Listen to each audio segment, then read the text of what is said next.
Yan yung edge of the road. Kumbaga, hindi na parte na ng kalsada yan. Pagka umapa ka dyan, parang sa basketball, stepping the line yan. Pero yan ang paborito nating mga nagmomotor, no? Yung mga single. Katulad nito, ayan o, nagbabago-bago po siya eh. Kasi gawa niyan nga, hindi na muna pinadadaanan sa mga sasakyan yung gilid. So, nagiging mistake ko din po noon yan eh. Dati, umu-overtake ako dyan sa labas na yan. Yung maintindihan ko, mali pala yon. Lalabas ka, tas o-overtake. Yan, sa meron din yung, ayan, yung may bicycle lane, yung edge of the road. So, papark ka, dapat doon ka talaga sa labas.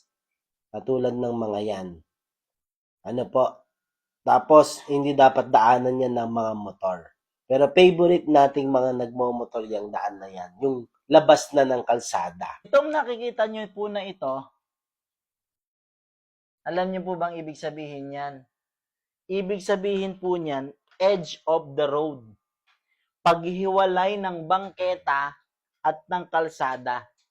So kung tayo'y dadaan dyan sa gilid na yan, dumadaan na tayo sa hindi na kalsada, sa labas na ng daan. So possible dyan, may bangketa, daanan ng tao, no? So minsan may mga bike lane pa dito.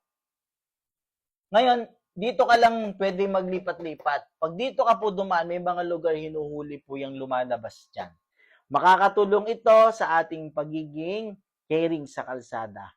Road and Machine Care. Muli po, sana may natutunan kayo at salamat sa Diyos.